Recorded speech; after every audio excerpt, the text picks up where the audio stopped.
Skid Row vote fraudsters preyed on LA homeless, authorities charge. 9 people were charged in connection with a voter fraud scheme in which homeless people in Los Angeles' Skid Row neighborhood were given cash and cigarettes in exchange for fraudulent signatures on ballot initiative petitions and voter registration forms, prosecutors said Tuesday. The Los Angeles County District Attorney's Office wouldn't identify a motive or details of the alleged scheme, but in May, NBC Los Angeles, in collaboration with NBC News, discovered that initial allegations connected to 3 of the 9 suspects involved. "This is voter fraud, which we talk about, and we know it exists, but it isn't exactly something that patrol officers deal with," LAPD Detective Megan Aguilar said in May. 5 of the defendants were arraigned Tuesday and pleaded not guilty, prosecutors said. The initiatives promoted by the suspected fraudsters included statewide measures to reduce the number of felons considered nonviolent and to increase income tax on millionaires and property tax on business owners. The case was still under investigation by the FBI and the Los Angeles Police Department. A number of suspects remained outstanding and subject to arrest warrants, LAPD Captain Mark Reyna said. The felony complaint against the 9 includes allegations of circulating a petition with false names, voter fraud, registering a fictitious person, and registering a non-existent person, prosecutors said. In a statement, the district attorney's office said suspects offered money and cigarettes to homeless people on Skid Row in exchange for false and forged signatures on ballot petitions and voter registration forms. The case comes as national discourse over voter fraud heated up in November. President Trump, who has in the past alleged that millions of bogus votes were cast in the 2016 presidential election, recently said, without evidence, that there were. The specter of voter fraud has led a movement in some conservative states to enact, a move described by critics as voter disenfranchisement that disproportionately affects the poor and people of color. The counter-argument has been that voter fraud is extremely rare. But the case in Los Angeles could upend that claim. Democrats in California continue to pretend voter fraud doesn't exist, Matt Fleming, spokesman for the Republican Party of California, said via email. However, this incident highlights the need for more investigation of claims.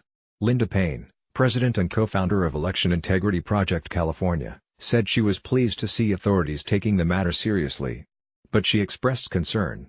California's electoral process is based on the honor system, she said. We know not everyone is honest. We are going to have our attorneys look into this as well. The press secretary for California Secretary of State Alex Padilla declined to comment, citing the ongoing investigation.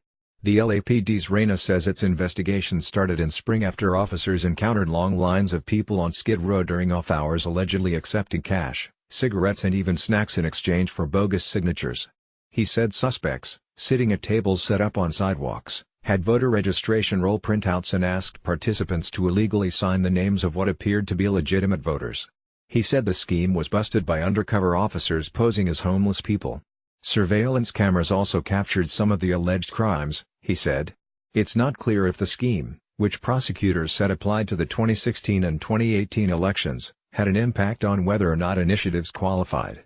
Investigators are trying to follow where the money's coming from, and who had knowledge of this practice, Reyna said. Los Angeles County Registrar of Voters Dean Logan said previously that he believes any bogus signatures would have been weeded out by his office.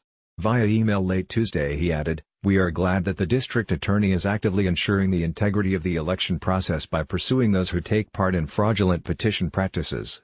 Our office takes any activity that causes voters to lose faith in the process very seriously." Defendants were identified as Kirkland Kozava Washington, 38, Harold Bennett, 53, Louis Thomas Wise, 36, Richard Howard, 62, Rose Makita Sweeney, 42, Christopher Joseph Williams, 59, Jakara Fadi Marty, 35, Norman Hall, 61, and Nikki DeMelvin Huntley, 44. City attorneys' cases against Wise and Bennett were withdrawn in favor of the district attorney's prosecution, a spokesman for LA City Attorney Mike Foya said. Earlier city prosecutions of suspects Howard and Christine Hooks ended in guilty pleas, probation and 60-day jail sentences, the spokesman said. Those 2 were also ordered to stay away from a popular intersection in Skid Row. Another suspect, identified as Bernard Graham, had his case dismissed. Defendants face a maximum of 4 to 6 years behind bars, depending on the details of their case, prosecutors said. Dennis Romero is a freelance reporter based in Los Angeles.